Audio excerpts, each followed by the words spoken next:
Muito boa noite, está no ar o ICL, segunda edição desta quarta-feira, dia 12 de abril de 2023. Confira agora os destaques do programa de hoje. Selva.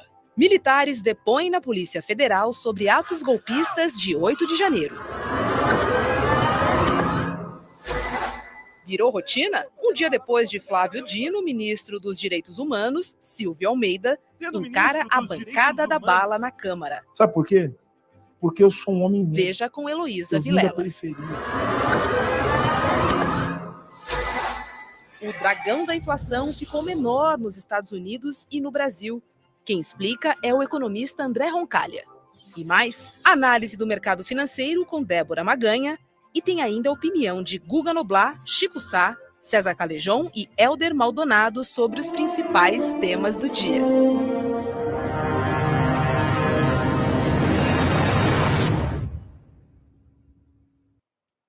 Uma ótima noite para Indaiatuba, Sorocaba e Israel. Estamos aí pelo mundo, Salvador, Minas Gerais, Paraná e São José dos Campos.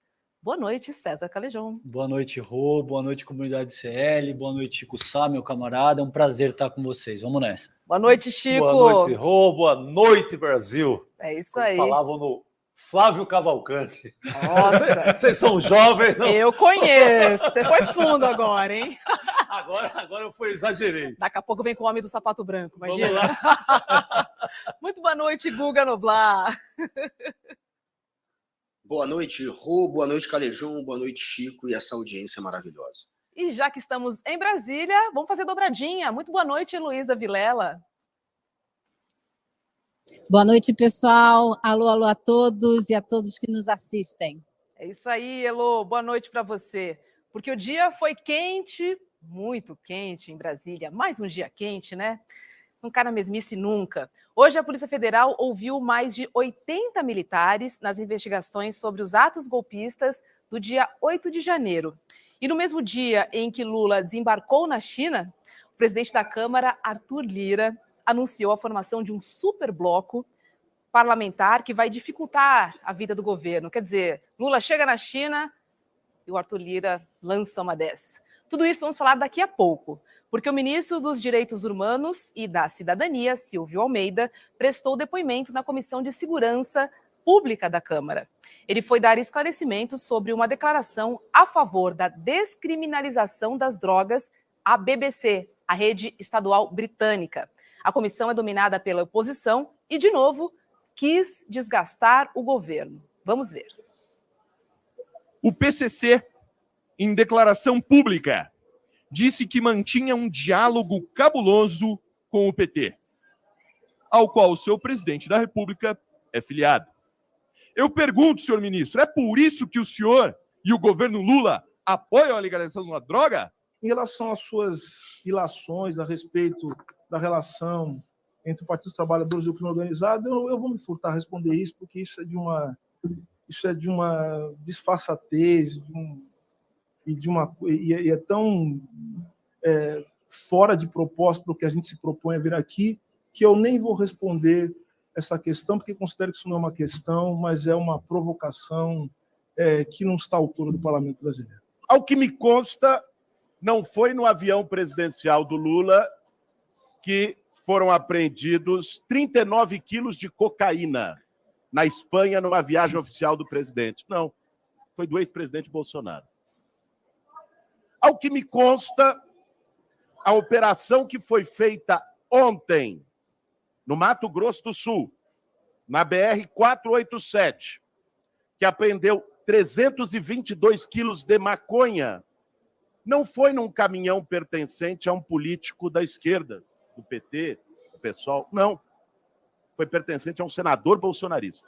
Ao que me consta, um outro caminhão, um conjunto de caminhões identificados em paralisações golpistas feitas após a vitória do presidente Lula e que depois identificados como transporte de tráfico internacional de drogas, não foram da esquerda, também não eram do presidente, deputado. Eram ligados a atos golpistas em defesa do presidente Bolsonaro. Então, eu acho que a gente tem que parar de fazer chicana. Pois é. Ontem foi o dia do ministro Flávio Dino e hoje Silvio Almeida. Elô, vamos fazer duas perguntas em uma. Primeira, do que se trata essa comissão e qual a sua avaliação desses 2 dias quentes por aí em Brasília? Olha, essa é a mesma comissão em que esteve o Silvio Almeida. É uma comissão que trata de segurança pública e combate ao tráfico de drogas. E é uma comissão, então, que trouxe Silvio Almeida para falar de vários assuntos. Eles insistiram muito em que Silvio Almeida defende reduzir o encarceramento, então ficaram criando fake news de que ele quer tirar a gente da cadeia, quer parar de combater o crime, e aí tem toda aquela defesa raivosa da necessidade da punição cada vez mais violenta, e tentam fazer uma correlação entre o porte de armas e a redução do número de homicídios, enfim. E Silvio Almeida calmamente tentou desfazer todas essas afirmações mentirosas. Agora, uma coisa que as pessoas precisam entender a respeito do funcionamento dessas comissões. Ontem ela estava lotada, não dava para entrar. Hoje eu estava lá dentro. E, aliás, a sabatina continua, ainda não terminou. Mas você pode anotar o que eu estou falando. Toda vez que tem um deputado bolsonarista fazendo umas afirmações muito contundentes, pode olhar, porque tem alguém gravando. Então, é como disse o deputado Orlando Silva. Ele disse o seguinte: eles vêm fazer discurso aqui para gravar videozinhos e publicar nas bolhas. E é exatamente isso que acontece, porque muitos deles, depois das declarações veementes, se retiram, como fez o deputado Eduardo Bolsonaro, que depois de fazer a sua fala e as perguntas, alguém grava, eles vão embora e vão cuidar de publicar isso em suas redes sociais. E, enquanto isso, o ministro passa a tarde inteira respondendo perguntas que se repetem com afirmações bastante falsas. Agora, se foi estratégia, não foi estratégia, se foi combinado ou não, eu não sei. Mas Silvio Almeida foi poupado do embate direto com os bolsonaristas. Quem fez isso foi, como vocês viram nesse exemplo, nesse resumo, Boulos. Boulos fez uma resposta, deu uma resposta, e alguns outros deputados também deram respostas para evitar o desdém para o Silvio Almeida. César. Eu acho que ontem o Dino teve uma atuação muito incisiva nessa medida, isso de muitas maneiras. Por exemplo, eu acompanhei muito o que isso produziu no Twitter, que é essa rede social que, de alguma forma, denota quem é que ganhou esse embate apelativo que vem se produzindo no Congresso Nacional. Você tinha algo em torno aí de 20, 30 mil menções com fujão, que foi a narrativa que eles tentaram estabelecer para o cenário que se produziu, quando encerra-se a sessão por falta de condições mínimas de debate, e o Dino se retira ontem do parlamento. A menção ao próprio Flávio Dino hoje era pelo menos 5, 6 vezes maior do que isso. Você tinha algo da ordem de 120, 130 mil menções.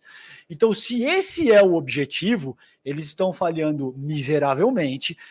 Quando você pegar figuras como o Dino, como o Silvio Almeida, a gente viu aqui no começo do programa, o Silvio com muita categoria dizendo: olha, meu caro, veja, isso aqui é um parlamento, a gente não está numa classe de escola de 5ª série, eu não vou lhe dar, eu sou um ministro de Estado, você é um parlamentar, eu não vou lhe dar esse palco, não vou bater palma para maluco, utilizando uma expressão bastante coloquial e de fácil compreensão, e isso de alguma forma esvazia essa perspectiva. Então tem dois caminhos aí. Ou se articular com a propriedade que o Dino fez, você cita artigos do Código Penal, você cita estruturas da Carta Magna Brasileira, ou você simplesmente acha que é um jogo baixo demais e eu não vou entrar nisso com você, que é precisamente o que o Silvio Almeida fez. Agora, para encerrar minha fala, o que é muito triste é que a gente tem, por exemplo, como esse deputado, o delegado aí, incitando o debate público a um nível mais raso possível. Então você tem aí todo esse tipo de ilação, todo esse tipo de insinuação, veja esse tipo de coisa, entendeu? O cara segurando uma arma, fumando um charuto como se ele fosse uma espécie de Stallone Cobra, e esse tipo de coisa. Tentando ser um revolucionário, Exato, né? entendeu? E um cara que tem complicações na justiça. Exatamente, considerando o assassinato Da noiva. Exato. Que eu não sei, acho que o termo não é assassinato, perdão, considerando o falecimento, vamos colocar assim, porque acho que isso ainda está surgindo. Tem uma matéria que eu recomendo sobre esse caso, da Cecília Oliveira, no Intercept Brasil, na qual ela aponta 11 falhas do inquérito que apurou essa morte dessa moça, que namorava, que era companheira desse rapaz, desse personagem que eu me recuso a citar o nome. Então, é esse tipo de personagem que vai lá cheio de moral, para cima de um ministro que tem feito um belíssimo trabalho. Então, é esse tipo de gente. Agora, só para completar, é o que se diz no futebol, né, Chico? Quando você vai muito seco, você toma um drible, que foi aí precisamente o que aconteceu, tanto com o Dino, a meu ver, quanto com o próprio Silvio Almeida. Eles vão precisar ser capazes de repensar essa estratégia, porque se você pega figuras capazes como o Silvio Almeida, o Silvio é um intelectual, cara, o Dino é um intelectual, essas pessoas são doutores nas suas respectivas áreas, entende? Vai ser muito difícil utilizar uma estratégia rasa como essa e esperar que surta o efeito desejado. Pois é. Guga, essa próxima vai para você. Ó. O deputado do Republicano, Zucco, também tentou pressionar o ministro com a questão das drogas. Vamos dar uma olhada. Não estava na minha fala, eu perdi um grande amigo, um soldado que foi morto por um maconheiro. Há 17 anos não tem ninguém preso por ser usuário. Logo, não haverá desencarceramento, a não ser que alguém do Ministério esteja defendendo o desencarceramento dos traficantes. É fazer com que a prisão não seja simplesmente um meio de controle social da pobreza, em que nós só prendemos pobres e ricos, como aqui foi dito, que traficam em grande estilo, com uso de caminhões, aviões e coisas do gênero. Está confundindo um traficante que é criminoso, que tem que ser preso, com pessoas que muitas vezes têm problema de saúde. Eu sei também do que eu estou falando, deputado. Sabe por quê? Porque eu sou um homem negro. Eu vim da periferia. Eu tenho uma experiência pessoal de vida que foi muito diferente da experiência pessoal da maioria dos meus amigos que ficaram no meio do caminho. Eu sou professor, eu sou advogado, e eu abraço por isso, deputado. Eu sou solidário ao senhor, espero que o senhor seja solidário também às mães dos meus amigos. E a mim também, que perdi amigos também nessa trajetória. Então nós estamos juntos no mesmo. Guga, que aula, né? De novo. E quem assassinou o amigo desse deputado não foi um maconheiro, foi um assassino, um bandido, traficante, não um maconheiro, não foi pelo fato de consumir maconha que matou o amigo dele. Esses deputados hoje, eles tentaram mais uma vez fazer de palco, de escada, aqueles ministros que são vistos como os que, de fato, levantam a bandeira da esquerda. São os ministros indicados, de fato, pela esquerda. O Silvio é mais um que incomoda demais a extrema-direita. Ele investigou a crise humanitária Yanomami. Ele vai para cima dos militares, cobrando que se sigam as orientações da Comissão da Verdade. Entre elas, por exemplo, não comemorar o dia do golpe militar como se fosse uma revolução, ou cobrar criminalmente aqueles que foram torturadores durante a ditadura. Ele é desses, que vai para cima dos militares, que vai para cima dos garimpeiros, que vai para cima desses que têm um discurso populista a favor da guerra às drogas, uma guerra que não tem resultado em canto nenhum do planeta.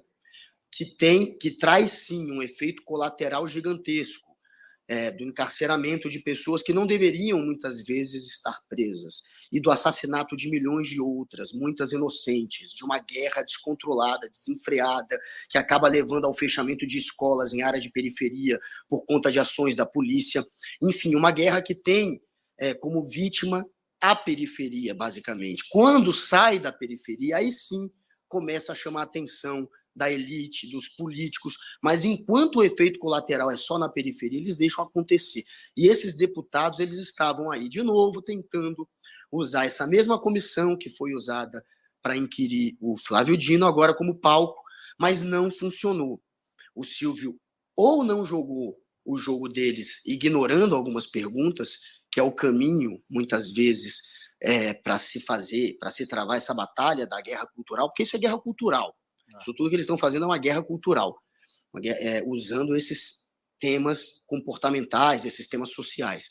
Então, o Silvio ou não joga, ignorando, ou quando joga, devolve com deboche, ou com informação, não é nem deboche, como ele fez com esse próprio Paulo Bilinski, que a gente agora está tendo que aprender o nome, exatamente porque está tendo o holofote dessa comissão que virou um grande circo, por enquanto.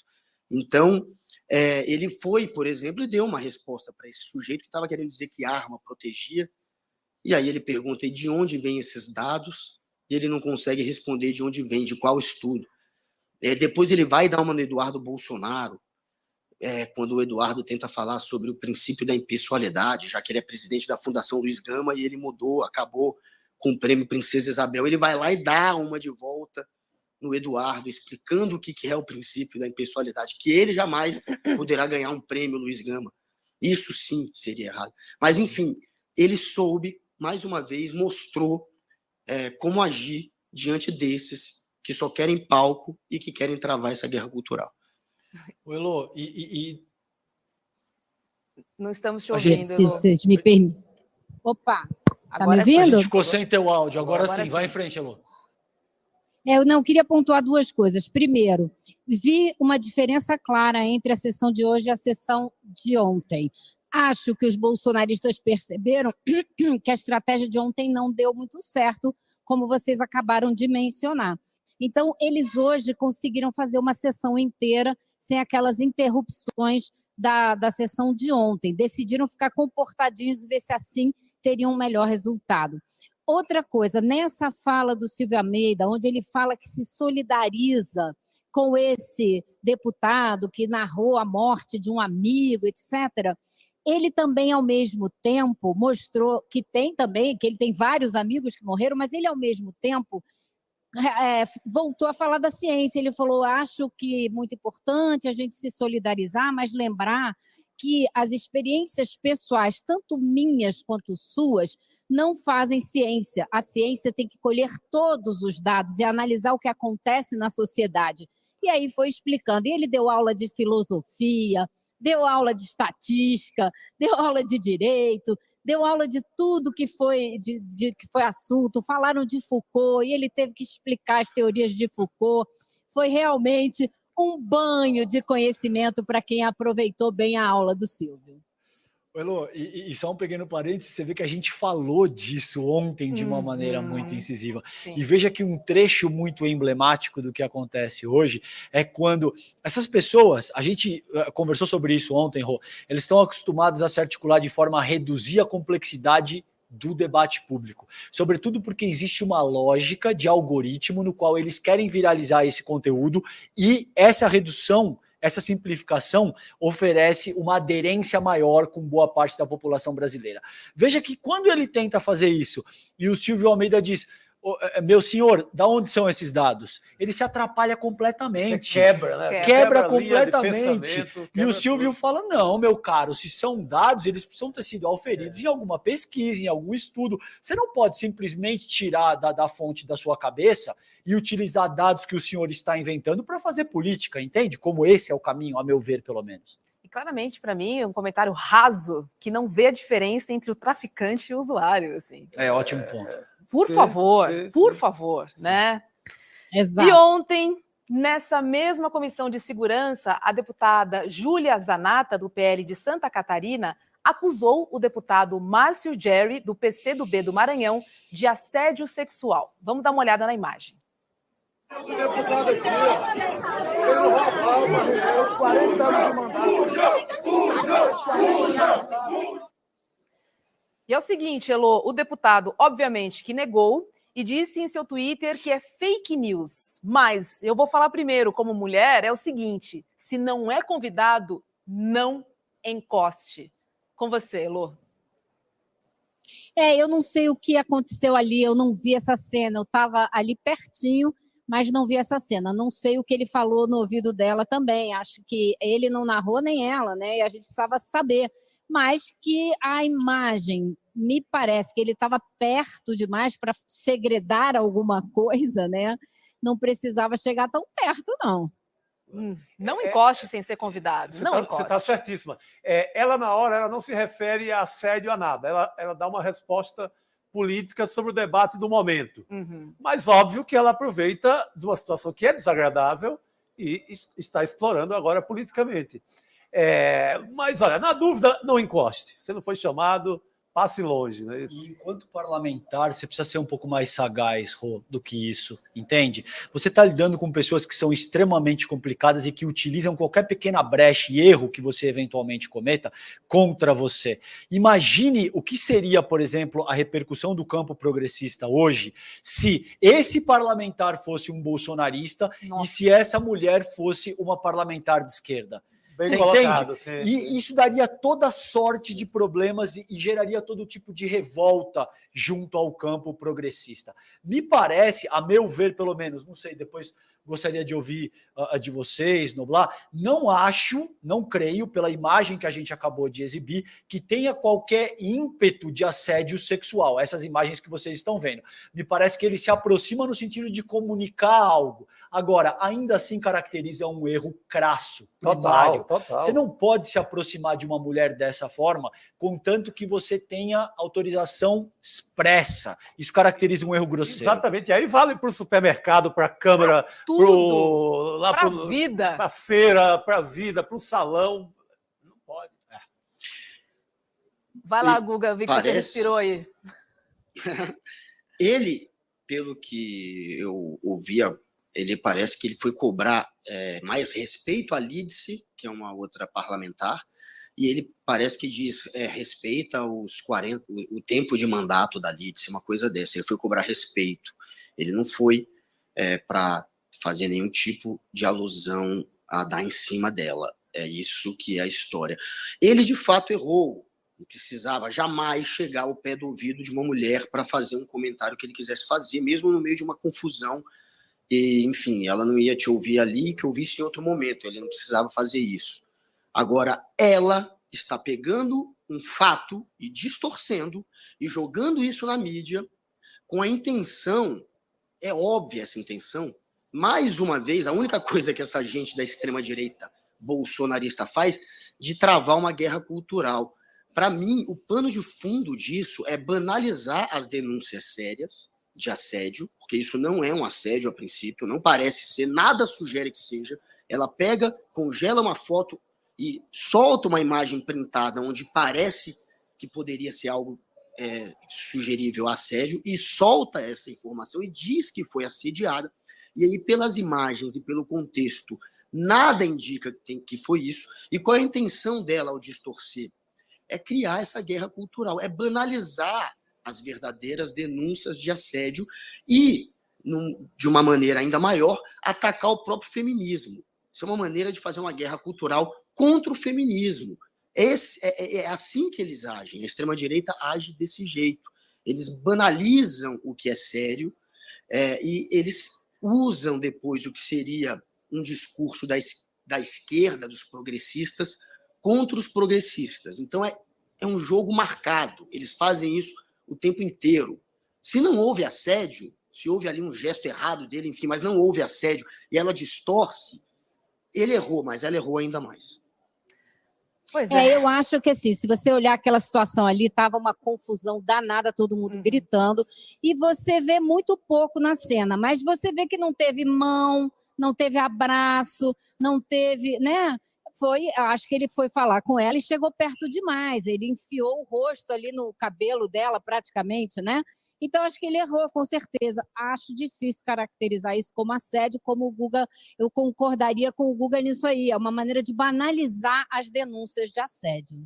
De qualquer maneira, respeito, né? É bom e a gente gosta. Heloísa Vilela, obrigada, viu, querida? Uma boa noite para você aí em Brasília. Para vocês também. Tchau, tchau. Beijo, Elô. Obrigado. Noite, tchau, tchau.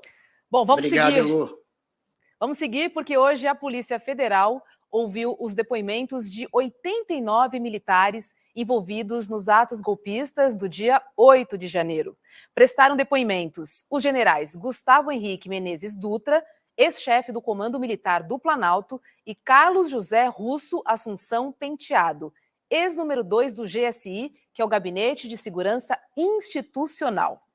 Deixa eu chamar o Hélder Maldonado para repercutir esse assunto, porque, Hélder, não é pouca coisa não, hein? Boa noite para você. Boa noite, Roberta. Boa noite a todos.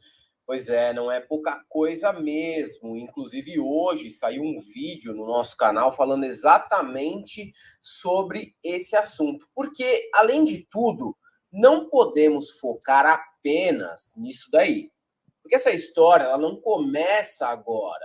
Ela não foi só focada no 8 de janeiro.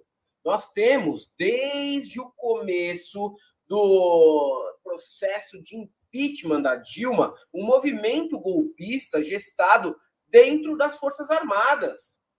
Você pega as Forças Armadas desde aquela época e eles tentam, de todas as maneiras, dar golpes. Golpes que foram perpetrados contra a Dilma. E aí a gente tem a atuação do general Vilas Boas naquela tuitada que ele deu, vocês lembram muito bem, uma tuitada que teve a participação do general Tomás Paiva, que hoje se vende como uma pessoa democrática, legalista. Então, o Exército, as Forças Armadas como um todo, elas precisam ser investigadas como mandantes e como também elaboradoras intelectuais dos golpes e tentativas de desestabilização que o Brasil passou nos últimos anos. Esses 80 aí ainda são poucos, viu? Perto do que aconteceu no país desde 2016. É muito pouco mesmo. Eu espero que dessa vez a gente não anistie ninguém e que consiga chegar pelo menos nos nomes dos culpados. E os culpados, a gente sabe, não vêm da ralé das Forças Armadas. É sim a alta cúpula das Forças Armadas que atuou o tempo inteiro para tentar fazer com que esse país fosse desestabilizado. E, Chico, como é que você vê esse julgamento dos militares pela justiça comum? Porque rola também, em paralelo, um julgamento, né, na justiça militar. Esse é a grande diferença que tivemos nos últimos anos. Você não tinha notícia jamais na história do Brasil, depois da ditadura, depois de todo o festival de torturas, descalabros, etc. Você nunca teve esse fato que é criado a partir do inquérito do Alexandre de Moraes. Então, isso é a grande novidade. E talvez por isso teremos... eu não acredito que os generais serão... acho que não vai ser dessa vez. Para minha tristeza, não vai ser ainda dessa vez. Dá para você chegar a essa conclusão desde que o Zé Múcio Monteiro foi escalado para ser ministro da Defesa. O governo não tem poder, nesse momento, de peitar isso e ir para o jogo e vamos punir os generais. Mas vamos chegar umas 2, 3 cabeças ali mais em cima, o resto vai ser da tropa dos quartéis, já é alguma coisa. Não é nem uma Argentina, digamos assim, mas para quem não tinha nada em relação à punição de militar, é um pequeno avanço. Mas, infelizmente, eu não creio que haja força política para esse enfrentamento no momento, e também não há manifestação popular, não há força popular, então ainda não será dessa vez. Porque Concordo. Materialidade tem, né, César? Sempre não houve falta nesse muita caso. materialidade, principalmente considerando ingerência de nações estrangeiras, que, enfim, nem vou me estender nisso porque isso é um outro assunto. Agora, veja, eu concordo com o Chico em gênero, número e grau pelo seguinte, Rô, é um processo importante porque pune a caserna com, pelo menos já inicia-se aí um processo de averiguação, o que é algo que os militares estão absolutamente desacostumados, porque no Brasil a gente tem essa excrescência que é a justiça militar. Então é um primeiro passo importante, mas eu concordo com o Chico quando ele diz que, veja, o governo já está com o prato completamente cheio. A gente tem um mercado financeiro que exerce a pressão contra o governo federal. A gente tem, sobretudo, os militares que continuam querendo exercer tutela sobre a vida pública do país, e você tem essas alas mais fisiológicas do Congresso Nacional. Você simplesmente não pode enfrentar tudo isso de uma vez, porque a gente viu o que acontece quando do golpe jurídico, midiático e parlamentar contra Dilma Rousseff em 2016. Então você está circunscrito a um determinado limite que te compele a ter que organizar as tuas batalhas de uma forma inteligente. Esse é um ótimo começo, mas eu concordo com o Chico Sá, que me parece que isso não vai chegar em general de 4 estrelas ou coisa que o valha. Apesar disso, é um começo importante. Guga, o STF anunciou para a próxima semana o início do julgamento de 100 acusados pelos atos golpistas, também do dia 8 de janeiro. Ou seja, é muita gente para ser julgada. Você acredita numa condenação em massa? Como é que deve ser esse ordenamento desses depoimentos e depois os próximos passos? Eu acho que essa turma, os peixes pequenos, esses que a primeira leva dos 100 que vão ser agora julgados, eles são os que foram flagrados pelas câmeras de TV e pelos próprios celulares deles, que eles produziram provas contra eles mesmos, né? Fazendo quebra-quebra, invadindo o STF, invadindo o Congresso. Então, esses têm provas robustas, essa primeira leva. Esses, muito provavelmente, serão condenados, quase todos eles, a não ser que um ou outro consiga escapar, mas é esperado, sim, uma condenação em massa dessa turma, que, afinal de contas, foram gravados, depredando, quebrando, vandalizando Brasília. Então, como que essa gente vai escapar?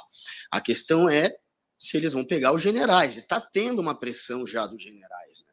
Eles já estão mandando os recados, que enquanto estiver pegando peixe pequeno, está tudo bem, mas na hora que for para general e para coronel, aí até general da ativa já está mandando recado pela imprensa que pode se incomodar e que pode não aceitar numa boa. Então já está acontecendo essa pressão. Eles, de fato, agora tem esses 89 que foram ouvidos, né? Tem 3 generais que foram ouvidos. Um deles é o José Russo Penteado, que parece que se reuniu com... Ele era do GSI, ele se reuniu com um coronel, um militar que era especialista em guerrilha urbana, dias antes do quebra-quebra em Brasília. Se eles realmente apurarem, e a Justiça Civil que está apurando, eles vão, pelo menos, ter a intenção de ir para cima de gente graúda. E esses depoimentos de hoje sinalizam isso. Tem gente, inclusive, graúda que foi ouvida hoje. Dependendo do que eles escolherem, eles vão ter, sim, provas ou vão ter vários indícios que poderiam complicar generais. Agora, a gente vai ver se eles vão ter, de fato, peito para pedir algum tipo de condenação desses de patente alta. É possível. Tem sinais de que pode caminhar para isso. Está na Justiça Civil, eles estão ouvindo vários ao mesmo tempo, pode ser que se chegue lá. Mas, enfim, a gente não tem esse histórico no Brasil. No Brasil, a gente sabe o quanto as instituições tremem e cedem quando a pressão parte dos militares. Então, é uma incógnita. Agora, Helder, oficiais da Força admitiram ao Estadão que o ato inédito de ter que dar depoimento, explicações à PF é motivo de constrangimento, mas também é visto pelo comando como oportunidade para dar a versão do Exército sobre o dia 8 de janeiro. E aí eu volto à mesma questão com o Calejão, que temos vídeo, temos áudio, temos materialidade. Que versão é essa, Helder, que vem aí? Então, Roberta, eu até concordo com o Chico Sá e com o Calejão e mesmo com o Guga, quando a gente fala, né, que de fato não existe aí um hábito de punir os militares e que talvez a gente tenha que aceitar de novo uma anistia a todos eles. Eu até entendo que isso pode acontecer e deve acontecer mesmo. Não tem pressão popular? Bom, pode não ter, mas a gente também pode criar essa pressão popular. O ICL, a Galãs Feios e os canais de esquerda já criaram pressões populares em outras frentes. A gente pode tentar, a nossa parte a gente pode fazer. Se vai dar resultado ou não, a gente não sabe, mas nós podemos fazer essa parte também. Podemos ajudar na pressão popular. Agora, esses generais, as Forças Armadas, elas tentam omitir um passado que é muito recente. Eles foram mentores intelectuais da baderna, principalmente o alto comando das forças. Foram eles que, com os embates com o Tribunal Superior Eleitoral e os pedidos absurdos de auditoria das urnas, criaram um clima para agitar os extremistas. Tá? Então, a todo momento, eles agiram para que o país chegasse mesmo naquela situação que ocorreu no dia 8 de janeiro. Tirar a responsabilidade das costas do alto comando das Forças Armadas, eu acho um absurdo. E qual que é a versão deles? As pessoas estavam em frente aos quartéis há 2 meses, com barraca montada, cozinhando, usando o banheiro, ou usando até a calçada do quartel como banheiro público, fazendo outras atrocidades e crimes. Existem aí informações de que até tráfico e prostituição estava rolando dentro desses acampamentos de patriotários. E os militares não fizeram absolutamente nada, muito pelo contrário, eles agiram como protetores dessas pessoas. Então, me desculpa, né? Da minha parte e de nossa parte, nós temos que alertar que talvez a gente novamente se frustre. Ok, isso daí pode acontecer mesmo com o Lúcio na defesa, mas a gente tem sempre que lembrar e aproveitar os espaços que temos para mostrar o quão nefastos são os militares brasileiros. Eles têm como principais inimigos a própria sociedade brasileira. É para isso que serve o Exército Brasileiro hoje em dia.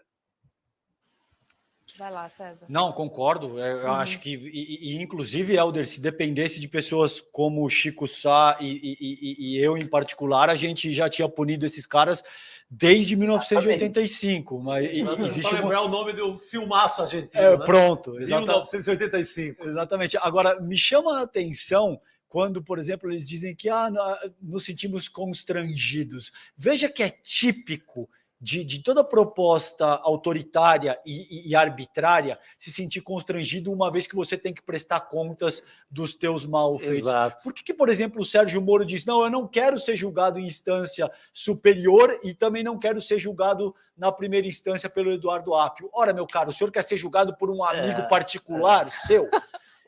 Quer me dar o César, nome do juiz? Típico comportamento de casta. Não, nós não podemos Exato. passar por essa vara, por essa instância. Eu sou militar, então não posso ser melindrado em nenhuma situação. E só falamos um pouco de Argentina. Outro dia aqui estávamos conversando com a Silvia Colombo e a gente marcando as diferenças de extrema-direita na Argentina e no resto da América Latina. Sabe qual a grande diferença da extrema-direita argentina? Não tem militar na parada. Por quê? Porque foram punidos. Então não se metem mais a besta, sabe? Ótimo. E descumprir seus regulamentos. Só na Argentina é de uma forma que não se mete mesmo. Muito bom ponto. Tá certo. A pressão que está tendo, eles falam que não querem ser indiciados pela justiça civil e que não aceitariam. E, assim, esse é o tipo de recado que eles estão mandando, porque eles realmente, como falou o Chico, eles não estão acostumados a serem julgados pela justiça civil. Mas esse é um caso típico da justiça civil. A justiça militar cuida de fatos relacionados ao trabalho do militar. E um militar que está tentando dar um golpe de Estado, ele não está a serviço do Estado, ele está a serviço dos golpistas, de uma milícia. Portanto, ele não está fazendo algo que deveria ser depois avaliado pela justiça militar. Essa é a discussão. E por isso que, inclusive, o Tribunal Militar, o atual presidente, é favorável que eles sejam julgados pela Justiça Civil, mas já está tendo essa pressão de não querer aceitar o que a Justiça Civil impuser a eles. Tá certo, Guga. Maravilha. Helder Maldonado, obrigada, viu? Uma boa noite para você. A gente se encontra aqui no Série Segunda Edição. Valeu, gente. Boa noite. Até semana que vem. Beijo, Valeu, boa querido. noite. Boa noite, Helder. Boa noite, Boa Helder. noite, querido. Boa noite. Hoje tem convidado especial no Série Segunda Edição. Eduardo Moreira, seja muito bem-vindo à nossa salinha. Rapaz, Olha o homem aí, cara. Grande Edu. Tudo bem, turma? Fala, Guga, César, Chico e Roberta. Vamos lá, Edu, porque o governo Lula deve colocar fim à isenção de imposto de importação para encomendas de até $50, em torno aí de R$250. Nos últimos anos, varejistas como Shopee, Shein e até AliExpress conquistaram uma grande fatia do mercado online. Edu, vamos para a pergunta que interessa. Isso vai ser afetado no bolso do consumidor? Roberta, esse é mais um exemplo de como o governo tem que melhorar a sua comunicação. Essa atitude que o governo está tomando, ela é absolutamente urgente, necessária e digna de todos os aplausos, né? Isso que o Ministério da Fazenda está executando é algo que, enfim, é simplesmente cumprir a lei. Existe uma lei que é o seguinte: qualquer coisa que seja enviada para o Brasil acima de $50 de mercadoria tem que pagar o imposto. E até $50 tem um monte de coisa que tem que ser cumprida para não pagar imposto, mas isso é feito para que você tem que mandar uma coisa, seu sobrinho mora nos Estados Unidos, sua irmã mora na França, tem que mandar uma coisa que você esqueceu, coisa assim, não de mercadoria, não de comércio. E aí o que as pessoas pegaram e fizeram?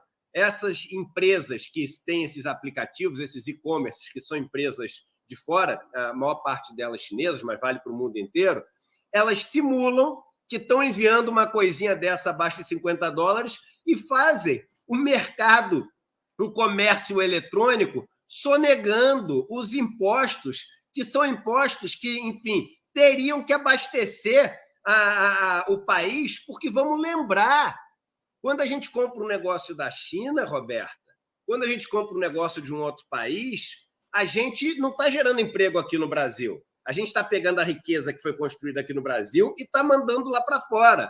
Por isso que existe o imposto, para a gente pegar e falar assim, não, calma aí, isso tudo foi gerado aqui dentro a riqueza que foi usada para comprar essa máquina fotográfica que você está trazendo, ela foi gerada aqui dentro. Você está gerando emprego lá na China, mas tem que deixar isso tem que gerar algum tipo de resultado aqui dentro para a gente poder continuar tocando o barco, senão daqui a pouco acabou. Senão daqui a pouco acabou a nossa indústria, senão daqui a pouco acabou toda a nossa atividade aqui. Então, o que o governo está fazendo é o seguinte, é simplesmente cumprir a lei. E diria até mais, o governo está fazendo uma coisa que facilita os negócios aqui que dependem dessas importações. Porque hoje em dia, quando você compra nessa da malandragem, de tentar não pagar o imposto, às vezes vem sem imposto, às vezes vem o imposto, ninguém sabe direito qual que é o imposto, às vezes você tem que pagar o dobro, às vezes você paga um valor que não faz sentido nenhum. Então, o que o governo está fazendo? Não, olha só, a regra é essa, quando você comprar, já vem o preço certinho e você não vai ter dúvida. Se você quiser montar um negócio em cima daquilo, você pode comprar 1.000, você pode comprar 5.000 daquilo, você pode montar uma linha de montagem em cima dessas peças que você compra, você pode montar uma vendinha para revender essas coisas todas. E com o dinheiro desse comércio, né, que você vai estar gastando, um pedacinho vai ser utilizado para bancar coisas aqui no Brasil, que é isso que os impostos fazem. Então, o governo está fazendo uma coisa espetacular, está fazendo cumprir a lei, está arrecadando um dinheiro que estava, assim, de uma maneira que é absolutamente ilegal, até criminosa, escapando, e a gente está falando de bilhões e bilhões de reais, mas aí qual a notícia que está saindo para todo mundo, e muito mandada ali pelos bolsonaristas?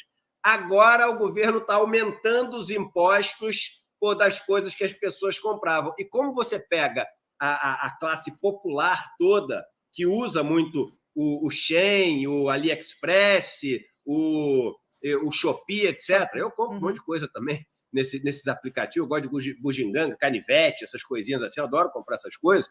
Pô, você chega com essa notícia que o governo não soube controlar e dava para ter controlado, né? E aí a notícia que chega para essa turma assim, ó, o governo aumentando imposto em cima do pobre. Não está aumentando imposto nenhum. Não tem nada de aumentar imposto nessa história. Né? Então, erro de comunicação, uma excelente medida, digna de aplausos e que vai trazer um dinheiro que, por exemplo, poderia até ser carimbado e falar, olha, tudo isso que é comprado lá fora, esse imposto vai ser utilizado para financiar o empreendedorismo aqui no Brasil, para financiar pequenas empresas que estão abrindo aqui no Brasil com crédito mais barato do que esse que eles têm que pegar nos bancos, que é uma fortuna. Então, é tanta coisa legal que dá para fazer uma medida dessa que organiza e faz cumprir a lei, que uma boa comunicação transformaria isso num trunfo para o governo. Como a comunicação não está boa, isso está sendo transformado numa arma contra o governo. Mas o nosso papel aqui é esclarecer, e eu aqui aplaudo o Haddad, aplaudo o Galípolo, aplaudo. E quando tem que criticar, vocês sabem que eu critico aqui. Né? Quando eu acho que uma coisa não está certa, eu faço a crítica. Essa é digna de aplausos, porque é uma coisa que tinha que ser feita há muito tempo. Agora, uma pergunta que a gente tem que fazer é o seguinte: se todo mundo sabia que tinha um esquema, porque todo mundo sabia que tinha um esquema, se todo mundo sabia que não estava pagando imposto, como é que o negócio estava funcionando assim? Será que tinha alguém ganhando alguma coisa? Será que tinha algum privilégio? Como é que essas coisas entram? Qual era a negociação entre essas empresas e a Receita e as pessoas que eram dos últimos governos, as pessoas responsáveis por isso, que eu nem sei quem são direito, mas sabe aquelas coisas que todo mundo sabe que tem, mas que não muda? Sempre, quando tem uma coisa errada, que todo mundo sabe que tem e não muda, e principalmente que traz prejuízos enormes para o país, você pode ter certeza que tem alguém ganhando. Então, além de fazer cumprir a lei, eu acho que teria que ser investigado por que ela nunca foi cumprida da maneira correta, prejudicando, sim, todos os brasileiros e brasileiras, e principalmente a indústria brasileira, que se você não tiver esse tipo de proteção e de medida, ela é absolutamente dizimada pelas empresas de outros países que entregam um produto aqui muito mais barato, acabando com a nossa economia. Agora é o seguinte, precisa acertar essa comunicação, porque a medida pode ser impopular, né? Mas você sabe que foi a primeira coisa, cara. Eu sentei aqui do lado do Chico Sá me olhou e falou, cara, esse negócio dos impostos, dessa taxação, é um caso típico, o Chico Sá me falou, do quanto o governo está se equivocando nessa seara da comunicação. Quando o Edu começou a falar dele, eu até olhei para o Chico, como quem diz, pô, tu matou assim, no centro da questão, né, Chico? Se eu sou governo, Chico, sem te interromper, sabe o que eu faria ainda para resolver esse problema? Porque o governo hoje não arrecada quase nada com isso, que é tudo feito ali na maneira errada. E o governo ainda errou porque falou o seguinte, não, porque isso tudo hoje em dia é feito como contrabando. Está chamando o povão de contrabandista. Não podia usar essa palavra. Está errado. Sim. O povão está comprando porque não tinha que falar que é contrabando. Se eu sou o governo, ainda fala assim, olha, a alíquota que é de 60%, eu vou baixar para 50%. Eu tenho uma notícia boa para dar para vocês. E a notícia boa é o seguinte, eu estou baixando os impostos, eu estou organizando, eu estou fazendo com que a lei seja cumprida e estou achando uma maneira de dar financiamento para as pequenas empresas. Olha a super notícia que você tinha para dar. Perfeito. Tinha uma super notícia. Então, falta isso, Chico, falta isso. Falta comunicar bem. E vai acumulando prejuízo nisso, na comunicação. Isso é assunto até domingo, no mínimo. Você poderia ter matado isso hoje, ou ontem, ou na semana passada, quando se falou pela primeira vez nisso.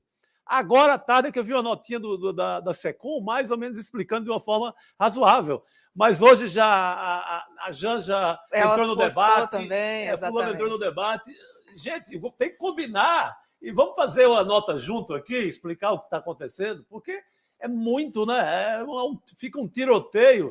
E quem compra ou não compra nesses lugares está com a cabeça maluca. Exatamente. E a Janja respondeu a grande pergunta, que é: posso continuar comprando meu vestidinho que o preço não vai subir? É isso que interessa no final do dia. Para quem está ali, quem é consumidor. Última análise, né? É isso. Edu, você tocou num ponto importantíssimo, saber quem estava abrindo essas porteiras, deixando passar tudo isso. Aí. Quem foi o porteiro dessa parada toda? A quem interessava. O Paulo Guedes, o assessor do Paulo Guedes, o terceiro na hierarquia do Paulo Guedes, o quarto na hierarquia do Paulo Guedes. Isso é crime de lesa pátria contra a indústria brasileira. Isso é um crime de lesa pátria, a forma como era feito. Tá certo, Edu. Obrigada, viu? Foi ótima a sua participação aqui. Esse assunto é importante. Esse assunto de roupinhas e comércio online, eu acho que interessa todo mundo. O pessoal mais está comentando. Exatamente. Então é importante falar. Um beijo, obrigada e boa noite para você. Obrigado pelo esclarecimento. Valeu, querido. Boa Beijo, noite, Edu. Edu. Bom, vamos lá, porque sai Edu Moreira, entra André Roncalha, só economistas de peso aqui no ICL segunda edição, porque saiu hoje que a inflação anual nos Estados Unidos caiu para 5%, o menor índice em 2 anos. Ontem aqui no Brasil foi anunciada também que a inflação ficou abaixo do esperado, 5,65% no acumulado até março, contra 5,60% no acumulado de fevereiro. André, boa noite para você. A inflação está mais baixa nos Estados Unidos e aqui seria mera coincidência? Não. Boa noite. Boa noite para todo mundo que está nos acompanhando. O Edu já tratou do tema incendiário aqui, né? Então vamos falar da coisa menos incendiária, que agora ao contrário, parece estar arrefecendo, né? Então os preços, eles já vêm caindo, na verdade, em grande parte dos países, né? A inflação já vem se desacelerando de maneira bastante acentuada. Então aquela distância, né, de uma inflação mais elevada nos países do hemisfério norte com relação ao Brasil já está diminuindo, eles já estão chegando em patamares próximos dos nossos, só que a nossa meta de inflação é mais alta que a deles, né? Então eles têm um caminho maior para chegar até a meta de inflação. Por exemplo, os Estados Unidos têm uma meta de inflação de 2% ao ano. Só que lá o Banco Central está aceitando uma convergência, né, um caminho um pouco mais demorado para chegar nessa meta, olhando um pouco para o horizonte aí de médio, longo prazo. Aqui no Brasil a gente ainda tem, né, um Banco Central que está muito intransigente, obrigando a gente a viver com uma taxa de juros, a maior taxa de juros do planeta, para poder chegar numa inflação próxima da meta em 2024. Então o que a gente nota? Lá o Banco Central americano fez um esforço grande de subir a taxa de juros e diminuir a circulação de crédito, que até gerou uma série de problemas, né, como a gente viu na falência dos bancos ali desde a Califórnia, Nova York, né, o Silicon Valley Bank, e rapidamente o Banco Central começou a tomar medidas para diminuir esse problema de crise de crédito. Então isso dá para ele uma tranquilidade para continuar subindo a taxa de juros. O comunicado que saiu essa semana foi bastante duro, dizendo que possivelmente ele vai voltar a elevar a taxa de juros em 0,25%. Existe essa possibilidade, ela ainda não está confirmada. O que isso significa para a gente? Que a economia mundial andando um pouquinho mais devagar, com menos inflação, a tendência é que o dinheiro corra para cá, como já está acontecendo. Esse mês a gente já teve uma entrada de dólares muito grande no Brasil e a gente já está vendo o resultado da taxa de câmbio diminuindo. Como a taxa de câmbio ela transfere os preços internacionais aqui para dentro, quando ela diminui, é como se os preços aqui dentro também diminuíssem, né? Todos esses produtos que a gente está conversando, Shopee, Shein, AliExpress, eles também sofrem influência do câmbio, né? Então, quando a taxa de câmbio vai diminuindo, e hoje a gente bateu um patamar aí menor do que, pelo menos, junho de 2022, né? Baixou da barreira ali dos R$5 por dólar, isso também afeta o preço dos bens importados e ajuda a inflação a diminuir. Então, o conjunto vamos dizer, a grande imagem aqui que a gente vê é a inflação diminuindo no hemisfério norte, inflação diminuindo aqui, e a boa notícia, Roberta, Chico, Guga, meu querido César Calejão, é que a gente está vendo já preços ao produtor com variação negativa, pessoal. Isso significa que é preço diminuindo, porque a inflação normalmente ela está aumentando o preço. Então, quando ela diminui a variação, continua subindo o preço, mas está subindo mais devagar. O que a gente já está vendo nos produtores é preço diminuindo, ou seja, tem um conjunto de pressões positivas que devem chegar ao consumidor em breve na forma, né, de preços mais baixos, ajudando assim a economia a se estabilizar e o Banco Central, né, se a gente conseguir contar com a contribuição do Copom, começar a diminuir a taxa de juros em breve. Tá certo, André Roncalha. Obrigada, viu, pelas informações e vamos aqui torcer, né? A inflação tem que ceder, mais pressão para a taxa Selic cair, enfim, força-tarefa total por todos os lados, inclusive vindo dos Estados Unidos. Um beijo, boa noite para você. Obrigadão, gente, um abraço. Tchau, tchau, André. Obrigado, querido. Boa noite. Boa noite. E hoje temos um convidado para lá de especial, é o nosso futuro colega do ICL Notícias, segunda edição. Sabe quem é? O ICL Notícias traz muitas novidades e o que vocês estão vendo talvez seja a principal delas. Aliás, vendo mais ou menos, né? Mas vamos ver se alguém adivinha. Sombra, é verdade que você esteve por mais de 30 anos nas casas das pessoas? É verdade que você é do Rio de Janeiro? É torcedor do Atlético Mineiro? Já narrou desfile de escola de samba? Já foi apresentador de jornal? Uma última pergunta. Que dia é hoje? Graças a Deus, hoje é sexta-feira. É vida que segue. Eu vou seguir com vocês por muito tempo aqui no ICL Notícias. Vem com a gente. De segunda a sexta, entre 6 e 8 da noite. E olha, eu entro com um time pesado que está aí. Roberta Garcia, Chico Sá, César Calejón, Guga Noblar e muita gente mais. Com as notícias mais importantes do dia, contadas com liberdade, aqui no ICL Notícias. Minha nova casa, a casa é sua.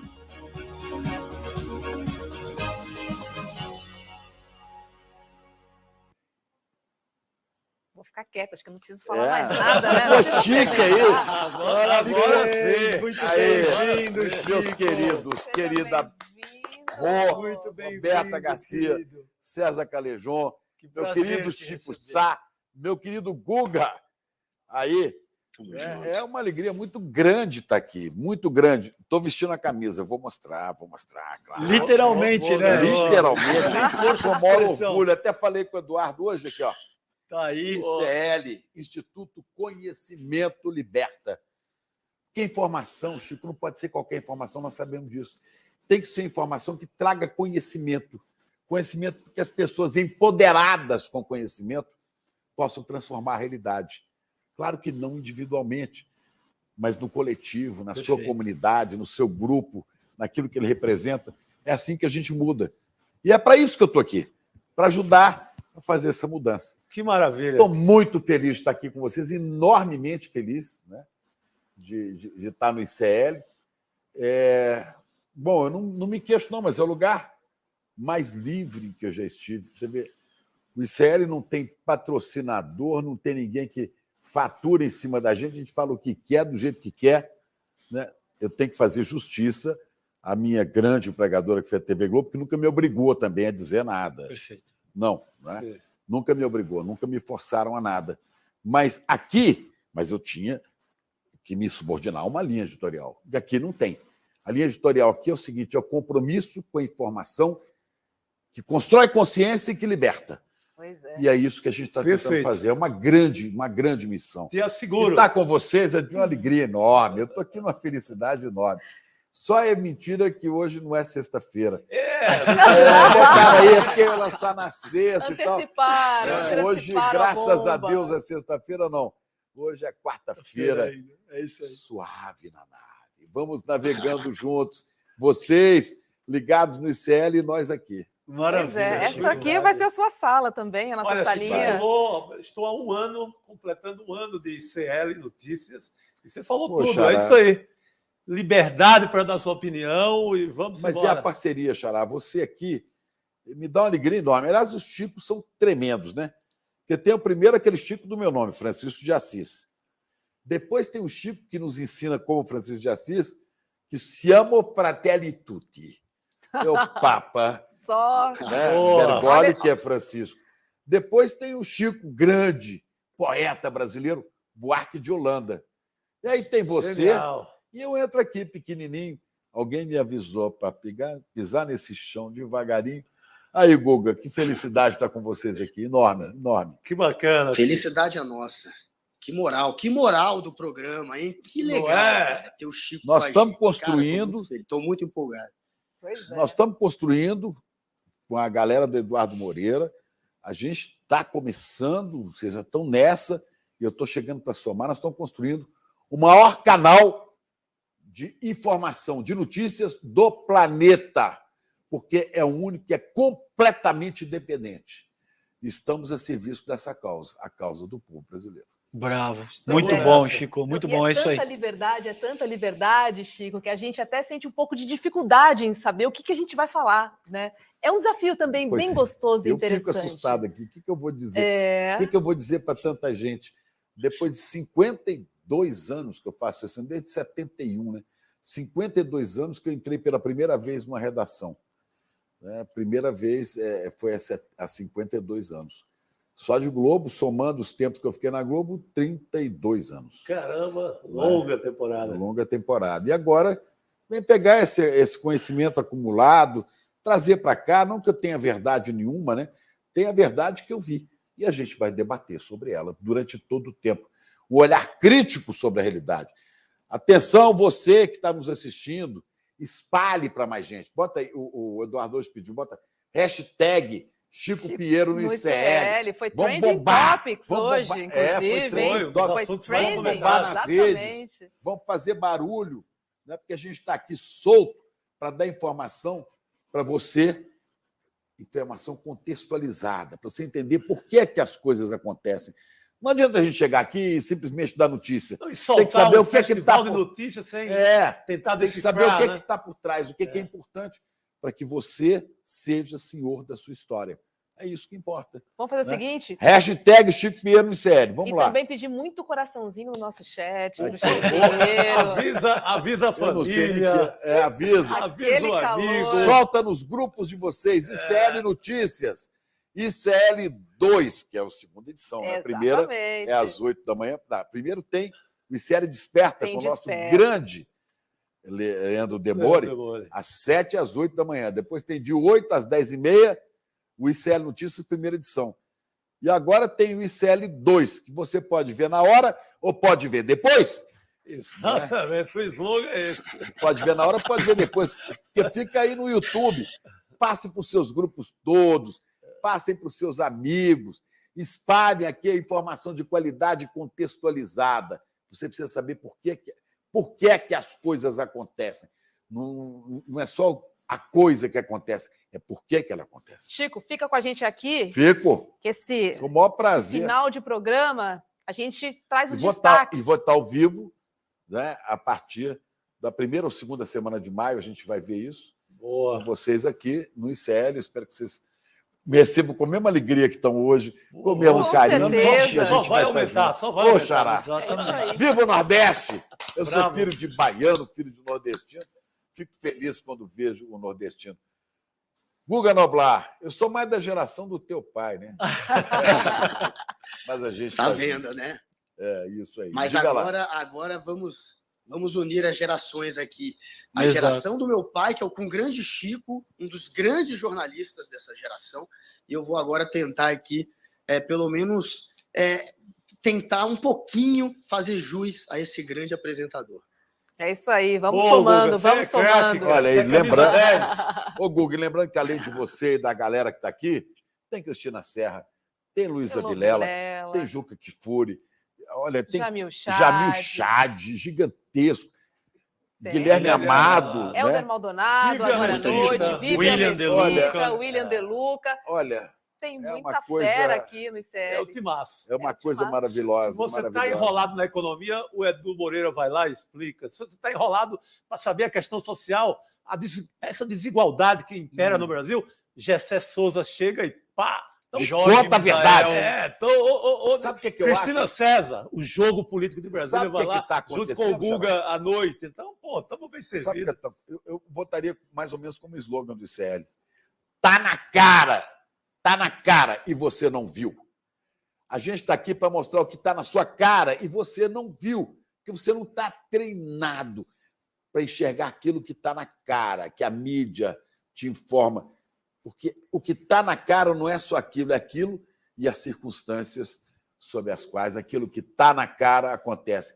Está na cara e você não viu, mas aqui no ICL você vai ver. É por isso que nós estamos aqui, certo? Claro! Chico, a gente vai fazer uma rodada de destaques do dia, o que mais chamou a atenção de cada um durante o dia de hoje. Vamos começar com o Guga. Vai lá, Guga. Olha, eu não sei se vocês acompanharam, gente, mas quem passou na Papuda anteontem e comeu uma quentinha ali dentro foi o Alexandre de Moraes, junto com a Rosa Weber, a presidente do STF. Eles visitaram os presos do dia 8, os golpistas, foram lá ver como é que está o lugar onde eles estão presos, se estão recebendo as refeições adequadas, se tem colchão, inclusive eles receberam 900 colchões quando foram presos, agora restam cerca de 290 golpistas ainda encarcerados, e eles estão sim sendo tratados, segundo o Ministério Público Federal, da maneira correta. Está tudo sendo muito bem feito ali para eles, ao contrário dos outros detentos do país. A gente sabe que no Brasil o tratamento na prisão nunca é um tratamento que a gente possa colocar como extraordinário, mas foi assim, como excelente, mas foi assim que classificou o Ministério Público as condições dos golpistas, inclusive com o Xandão indo lá provar a quentinha dele. Então, quando você vê um golpista reclamando, ele está reclamando de barriga cheia. Vai lá, César, com você. Xandão comeu quentinha. Não, está se demonstrando extremamente hábil o Alexandre de Moraes, inclusive no que diz respeito ao aspecto político da posição que ele ocupa. Não, eu tenho dois destaques, um é pequeno no fim que eu quero fazer, mas o principal é que entidades do setor de petróleo estão demandando que o Ministério Público Federal e a Polícia Federal investiguem a venda da Six, da PetroSix, para o banco canadense Forbes em Manhattan. Que envolve o pai da juíza Gabriela Hardit. Exatamente, e que foi algo indo ao encontro, por exemplo, do que o Chico Pinheiro colocou aqui, que o ICL trouxe com exclusividade o magnífico trabalho de jornalismo investigativo que o Leandro Demori fez, trouxe isso à baila, e agora você tem a mídia corporativa e outras entidades se envolvendo nessa questão. Ao que tudo indica, a coisa deve escalar. Você vai ter agora o Ministério Público Federal, Polícia Federal, a coisa vai ganhar projeção nisso, e esse negócio vai ser melhor esclarecido agora. Então, fica aqui mais uma vez, parabéns à coragem do ICL, a coragem do Eduardo Moreira, a coragem e a técnica do Demori, que, a meu ver, hoje é o principal jornalista da seara investigativa que a gente tem no país. Isso tudo você só vê no ICL, tá aí o negócio obscuro do Jorge Hardit, que é o pai dessa senhora Gabriela Hardit, que está envolvida numa série de questões delicadíssimas. Essa venda da PetroSix para o banco canadense, o Forbes em Manhattan, é mais uma delas, e agora você vai ter Polícia Federal e Ministério Público Federal investigando isso. Em seguida, tem uma questão, para encerrar minha fala, Rô, que eu fiz uma pesquisa no meu Twitter perguntando se as pessoas achavam que, sob a gestão Elon Musk, a plataforma teria melhorado ou piorado. Todo mundo ficou absolutamente estarrecido com a forma como aquele advogado, ou advogada, não lembro, advogada, né? Se conduziu perante ao governo brasileiro, simplesmente dizendo que não caracteriza nenhum tipo de irregularidade na plataforma, conteúdo que eventualmente estimulem ataques às escolas, às nossas crianças. Assassinatos de crianças. Exatamente. Então, isso em última análise, são assassinatos de criança, é isso que está em jogo. E a gente viu aí, a pesquisa, eu fiz isso ontem, você teve algo da ordem, tá aí os dados, quase 5 mil pessoas responderam e 97% disseram que a plataforma piorou. Esse é um método de gestão Elon Musk, e esse número, apesar de ser dentro da minha bolha, é muito sintomático, né? Muito representativo. Muito. E dois comentários só, César. Primeiro é que amanhã tem mais bomba, a história da PetroSix continua, ótimo, amanhã aqui no ICL de manhã. E sobre o seu segundo ponto, que é o Twitter, o ministro Flávio Dino disse que já foi solucionado. Então, vamos esperar, porque a gente acreditava que era Deep Web, né? Mas não. Tá tudo na nossa cara. É na cara, tá na cara. Tá na cara e você não vê. É isso. Vai lá, Chico Sá. Olha, hoje falamos de guerra cultural e o meu destaque é sobre a intervenção do Eduardo Bolsonaro na TV Cultura, para apagar um vídeo sobre autoritarismo, um vídeo dentro de um documentário. TV Cultura de São Paulo. TV Cultura de São Paulo. TV Cultura de São Paulo. Olha, se havia dúvida que o bolsonarismo estaria com o pé, duas mãos, a mente, as patas e todas as antenas aqui em São Paulo, é muito sério uma intervenção numa TV como a TV Cultura. Então, isso, se a gente criticou aqui guerra cultural, isso não sei, isso é guerrilha permanente cultural. O cara foi lá... E ainda tem... Vai lá, tem a Estação Paulo Freire, né, Chico? Que o governo de São Paulo mudou o nome da Estação Paulo Freire com base numa pesquisa que ouviu apenas 300 pessoas. Ou seja, eles queriam uma desculpa qualquer. Então tem o Guga botou o nome de quem?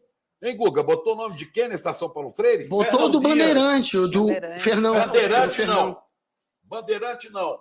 Ladrão, assassino, matou o próprio filho. Fernão Dias enforcou lá no norte de Minas o próprio filho. Assassino de índios, invasor de terra. Um negócio horroroso. E esse Fernão Dias, assassino do próprio filho, né? É modelo para os brasileiros. Está na hora de rever a história, viu? Em 2 minutos aqui, a gente viu 2 casos de guerra cultural pesados, de um bolsonarismo, como eles falam, raiz, totalmente dentro do governo técnico que eles chamam de governo de Tarcísio. Isso aí. Então, não se engane, está na cara, tem bolsonarismo bravo aqui. Está na cara e você não vê. Abre o olho, abre o olho. Perfeito. Pois é. Quero trazer o meu destaque, porque hoje, navegando, né, no Instagram, eu entrei numa conta de um clube de tiro de Jataí, em Goiás, e eles acabaram de iniciar um curso para atirador mirim. Queria que a gente mostrasse as fotos, porque realmente, assim, eu fiquei muito... Meu Deus! Eu fiquei muito impressionada, eu fiquei muito chateada, e aí eu faço uma conexão com o que está acontecendo no Brasil, essa violência. Olha que coisa ridícula. E assim, é uma arma na mão de uma criança ou seria um livro, Chico Pinheiro? Pois é, podia ensinar as crianças, educar como... A minha filha está educando meus netos a ler livro, a entender a história, a entender o país, a entender a vida. Não, arma. Olha, essa imagem que a gente está aí, isso é pornografia da pior qualidade. Isso é pornografia. Ensinar a criança a portar uma coisa que só serve para tirar a vida de bicho ou de gente é pornográfico. É uma agressão ao Criador, é uma agressão à história, é uma agressão ao país. Eu acho isso um absurdo. Um absurdo. Devia ser proibido. Atenção, vocês aí, o meu querido ministro Silvio Almeida, né, tente mover alguma coisa para proibir isso. Atenção, ministro Supremo, criança não pode aprender isso. Isso vai ensinar a gente a matar os outros, inclusive dentro de escola. E graças a uma portaria do ex-presidente Jair Bolsonaro. Portaria, não, uma porcaria. Uma porcaria. Mais uma. Vai lá, Chico, vamos estrear o seu destaque aqui no ICL2. Olha, o meu destaque primeiro é o Silvio Almeida, que foi maravilhoso hoje, né? É ele honrando a sua ascendência afro-brasileira, honrando o nome de Luiz Gama, o maior dos maiores, né, juristas deste país. Vamos procurar saber quem foi Luiz Gama. Mas o meu destaque vai para a investigação sobre os militares que participaram do golpe. Nós precisamos reestudar a história do Brasil, minha gente. Muito. Eu quero saber o seguinte: o Exército, a Marinha e a Aeronáutica são funcionários públicos, armados por nós, sociedade, como costuma dizer o meu amigo Reinaldo Azevedo, né? O Reinaldo costuma dizer assim: espera aí, não foram vocês, militares, que inventaram a sociedade. A sociedade é que inventou vocês e deu armas a vocês para vocês defenderem os valores da sociedade. Agora, eu quero saber, no Brasil, está na hora, é a grande oportunidade do ministro do Exército, das autoridades militares, passarem a limpo a história do Brasil. Eu quero saber quando os militares tiveram um compromisso verdadeiro com o povo desse país. Porque se a gente pegar, primeiro começa a República com golpe militar lá em 1889, não é? Isso. O golpe militar com Deodoro, Floriano e por aí vai. Depois você vai ter, estou dando pulos aqui, depois você tem 1937, estudem, por favor, falso plano chamado Plano Cohen, seria uma grande invasão comunista do Brasil em 1937, para servir a Getúlio Vargas para dar um golpe militar. Invenção do capitão Mourão, que depois virou general Mourão. Não é esse Mourãozinho aí, não. Eu estou falando do Mourão, Olímpio Mourão Filho, que era capitão integralista, que inventou um plano que serviu de pretexto para a prisão do Prestes e para o golpe do Getúlio do Estado Novo. Exatamente. Depois, os militares tentam derrubar um presidente eleito, que é Getúlio Vargas, o Getúlio se mata, e tentam impedir a posse de Juscelino. E aí vem a grande figura, aí sim, militar, do Marechal Henrique Dufres Teixeira Lott, o homem da legalidade, que enquadra os seus colegas de farda e fala, não, a lei acima de tudo. Mas depois, em 64, com o risco do comunismo, dão o golpe. De novo. Depois, em 68, dão o golpe em cima do golpe. E os três patetas não deixam o vice de Costa e Silva assumem os três ministros militares, Marinha, Exército e Aeronáutica. E agora, primeiro, o general Vilas Boas ameaça o Supremo e ajuda a derrubar Dilma, impedir posse de governo de Lula, e agora, em 2018, agora, dia 8 de janeiro, tentam mais um golpe. Quer dizer, chegou a hora, a grande oportunidade dos militares, sob comando do general comandante do Exército e de outros militares decentes e honestos, repensarem quando vocês estiveram mesmo a serviço do povo brasileiro. E quando vocês estiveram mesmo a serviço de interesses do capital estrangeiro, dos americanos, dos terratenientes que mandam no Brasil. É a grande oportunidade dos militares voltarem a construir a história, mas não é atacando Canudos, não é bombardeando Caldeirão. Vamos estudar a revolta do Caldeirão, revolta de Canudos, como as Forças Armadas agiram contra o povo brasileiro. Está na hora de começar a reconstruir a história sob as normas da democracia, da Constituição, dos militares a serviço do Brasil, a serviço dos brasileiros, porque vocês são nobres, Nós somos da pátria amada, fiéis soldados, está lá no hino do Exército, nobres funcionários públicos armados por nós, sociedade, para defender o povo brasileiro. É um desabafo, é muita coisa aqui, por aqui. Cumpriu o regulamento, está lá o regulamento. Está lá. Então vamos julgar, Vamos ouvir os depoimentos dos 89 militares metidos em arruaças, em baixo terrorismo. Vamos botar essa turma toda para refletir, para responder pelos atos que cometeram. É isso aí. Está na hora. Gente, chegou a hora Desculpa, do ICL Economia com Débora Maganha. Olá, Débora, já está por aí. Boa noite para você. Débora, e o mercado, dólar abaixo de 5. Finalmente? É isso mesmo? É isso mesmo. Boa noite, Roberta, Chico, Calejão. Seja muito bem-vindo, Chico Pinheiro. Eu daqui já dei o meu coraçãozinho também. E hoje tem boa notícia no pedaço para vocês, hein? Lembra que ontem eu falei, Roberta, que dependendo de como fosse a divulgação da inflação lá nos Estados Unidos, o dólar podia continuar caindo hoje? Pois é, foi o que a gente viu acontecer aí com o dólar abaixo de R$5. A inflação ao consumidor dos Estados Unidos no mês de março, como já foi explicado aí pelo Roncalha, ficou em 0,1%, abaixo da expectativa de 0,2%. E como vocês podem acompanhar aí no gráfico de casa, o CPI, como é chamado o índice de inflação por lá, caiu para o menor patamar em quase 2 anos.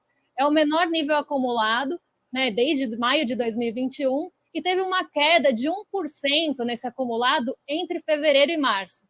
Uma baita de uma desaceleração. Essa desaceleração fez com que os preços, essa desaceleração dos preços, na verdade, fez com que as expectativas dos juros caíssem. E os rendimentos lá dos títulos da dívida estadunidense acompanharam essa queda. Com esses rendimentos mais baixos, os recursos tendem a buscar opções que tragam mais ganho.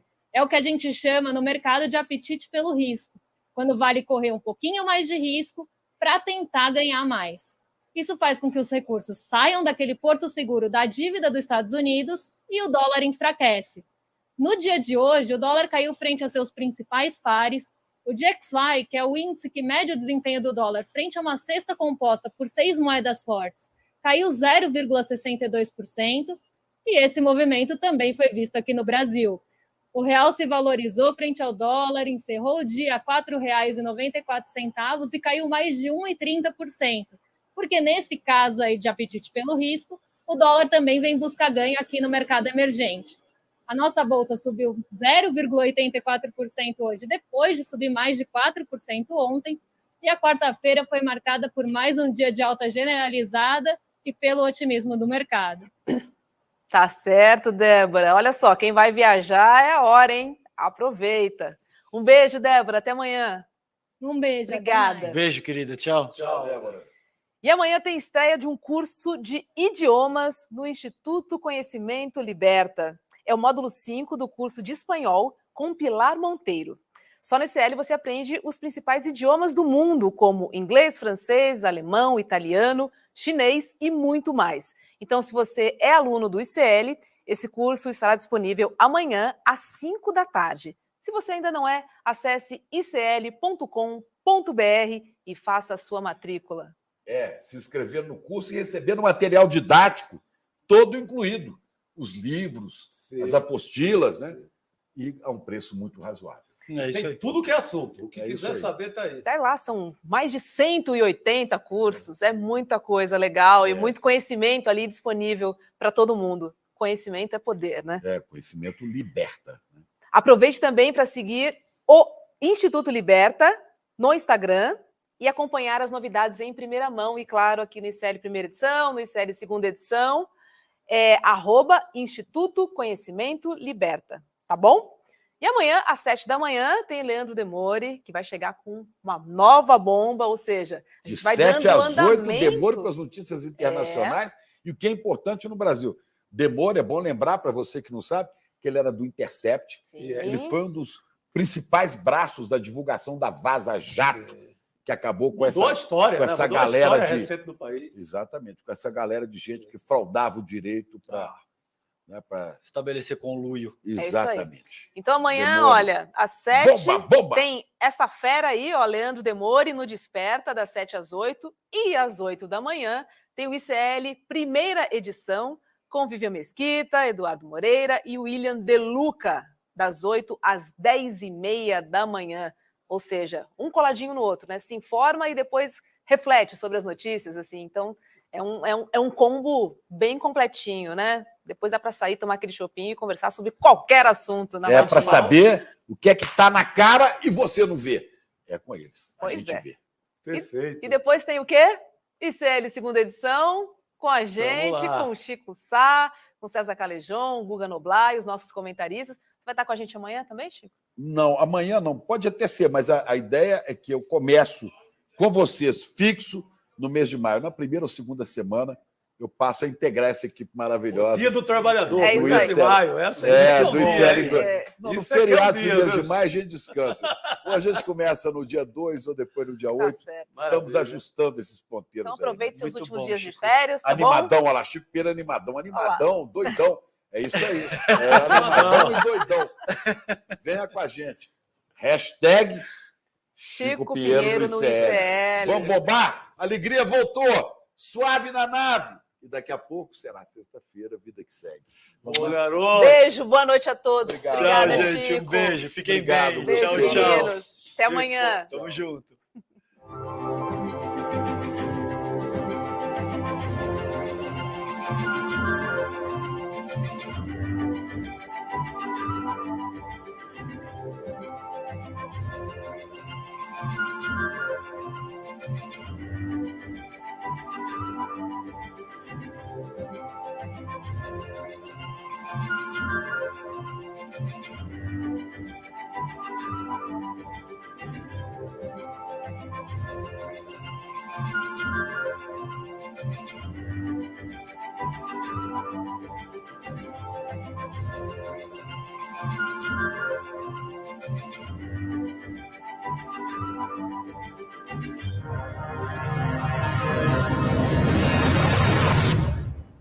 Em menos de uma hora, eu consigo mudar completamente a relação que você tem com os bancos e corretoras. Fazendo o quê? Simplesmente te contando a verdade, o que ninguém te conta. No dia 18 de abril, às 8 horas da noite, uma terça-feira, eu vou dar uma aula chamada Investir é para Todos. E de uma vez por todas, eu vou desmontar todas essas mentiras que são repetidas por bancos e corretoras e fazem com que as pessoas usem o dinheiro delas para enriquecer os bancos, ao invés de ter equilíbrio financeiro em suas vidas. Não perca essa aula. Dia 18, você tem que participar. Sua relação com o dinheiro vai ser diferente para sempre. A gente se vê lá.